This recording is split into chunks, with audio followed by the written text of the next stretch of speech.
ધોરાજીમાં મોંઘવારી અને ડીઝલની અછતનો બેવડો માર. ટ્રાન્સપોર્ટ ઉદ્યોગ સંકટમાં. વૈશ્વિક આર્થિક સંકટની સીધી અસર હવે ધોરાજીના ટ્રાન્સપોર્ટ ઉદ્યોગ પર પડી રહી છે. ડીઝલના વધતા ભાવ અને અપૂરતા જથ્થાને કારણે ટ્રક માલિકો મુશ્કેલીમાં મુકાયા છે.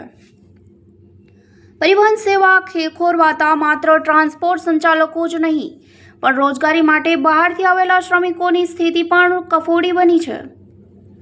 જુઓ ખાસ અહેવાલ સંદેશ ન્યૂઝ ચેનલ પર. બે દેશો વચ્ચેનું યુદ્ધ અને વૈશ્વિક મંદીને કારણે મોંઘવારીએ માઝા મૂકી છે. પેટ્રોલ ડીઝલની અછત અને ભાવ વધારાથી સામાન્ય જનજીવન પ્રભાવિત થયું છે. પંપો પર લાંબી લાઈનો છતાં જરૂરિયાત મુજબ ઇંધણ ન મળતા અર્થવ્યવસ્થા પર મોટી અસર પડી છે, જેના ભાગે ધોરાજીનો ટ્રાન્સપોર્ટ ઉદ્યોગ બન્યો છે. મોંઘા ડીઝલ સામે પૂરતું ભાડું ન મળતા ધોરાજીમાં અનેક ટ્રકોના પૈડા થંભી ગયા છે. ટ્રાન્સપોર્ટ સંચાલકો હવે બહાર ગામના ફેરા કરતા પણ ડરી રહ્યા છે. બીજી તરફ ટ્રકો બંધ થતાં પરપ્રાંતીય શ્રમિક અને બેરોજગાર બન્યા છે. મંજૂરી કામ ઠપ્પ થતાં આ ગરીબ પરિવારો સામે હવે ગુજરાન ચલાવવાનો મોટો પ્રશ્ન ઊભો થયો છે. ધોરાજી ટ્રક એસોસિએશનના જણાવ્યા મુજબ અહીંના અંદાજે 400 જેટલા ટ્રકોમાંથી હાલમાં 30% ટ્રકો જ રસ્તા પર દોડી રહ્યા છે. એસોસિએશનના પ્રમુખના મતે કોરોના કાળ કરતાં પણ અત્યારની સ્થિતિ વધુ ગંભીર છે અને છેલ્લા 30 વર્ષમાં ટ્રાન્સપોર્ટ ઉદ્યોગે આવી આર્થિક તંગી ક્યારેય જોઈ નથી. ટ્રક એસોસિએશન પ્રમુખ છેલ્લા 30 વર્ષમાં આવી ખરાબ સ્થિતિ ક્યારેય નથી જોઈ. કોરોના કરતાં પણ અત્યારે હાલત ખરાબ છે. 400માંથી માત્ર 30% ટ્રકો જ ચાલુ છે. ઈંધણની કટોકટીએ ધોરાજીના પરિવહન ઉદ્યોગની કમર તોડી નાખી છે. ત્યારે સરકાર આ બાબતે કોઈ ઉકેલ લાવશે કે કેમ તે જોવું રહ્યું. પત્રકાર રાજુ બગડાની સાથે નરેશ પટણી, ડીજી ન્યૂઝ, ધોરાજી. તમારું નામ? મગનભાઈ. મગનભાઈ, જે પેટ્રોલ ડીઝલમાં ભાવ વધ્યા છે અને ટ્રકમાં કેવી અસર પડશે? તો થોડી ઘણી અસર તો પડશે જ. જગ્યા મોંઘવારી થોડીક વધશે, મજૂરીને ફેરામાં તકલીફ પડશે, મજૂરીમાં. એટલે આ થોડીક મોંઘવારી તો વધશે, મોંઘવારી બતાવશે જ. હાલ અત્યારે પેટ્રોલ ડીઝલની અછત છે, જે લોકોને લાઈનમાં ઊભું પડે છે. હા, એ મળે છે, થોડું થોડુંક મળે છે. 50-50 લીટર ટ્રકવાળાને આપે છે, એટલે બહુ વાંધો નથી આવતો. પણ થોડુંક તકલીફ તો પડે જ છે. જોઈએ એટલી ખેતી થઈ ના શકે, સમજી ગયા. અત્યારે જે ટ્રક લઈને બહાર જવું હોય તો શું થાય?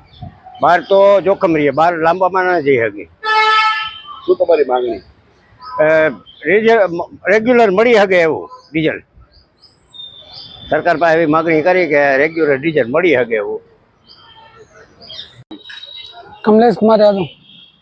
ये डीजल का भाव बढ़ा है, मोहंगारी बढ़ी है और अभी ट्रक बंद है, तो क्या करेगा आप?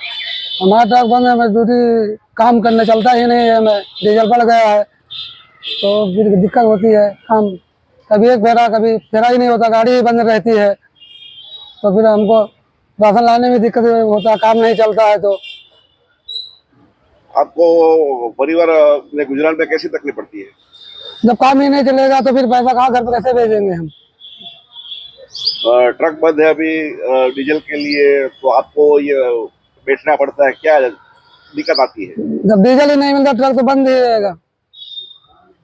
क्या आपकी अपेक्षा है सरकार के पास? तो ये अपेक्षा है कि डीजल को सस्ता किया जाए, काम चालू रहे।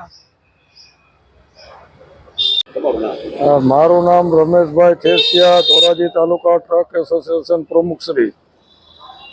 આજની પરિસ્થિતિમાં ડીઝલના ભાવ વધારાને કારણે 25% વહીવટ થંભી ગયો છે અને કોરોના કાળમાં જે પરિસ્થિતિથી પણ વિપરીત પરિસ્થિતિ અત્યારે હાલની સંજોગોમાં છે, જેથી કરીને ડ્રાઈવર, મજૂર તેમજ ટ્રક માલિકોની અવદશા થઈ છે.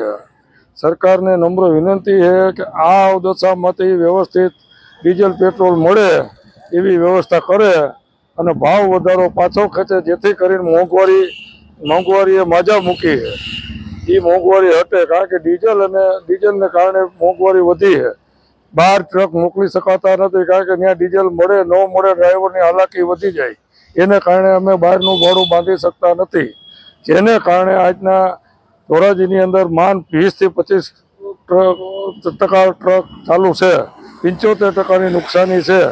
સરકારને નમ્ર વિનંતી છે કે પાસિંગ ફીમાં તેમજ થોડીક રાહત આપે જેથી કરીને ટ્રક માલકો જીવી શકે એવી અમારી નમ્ર અરજ છે.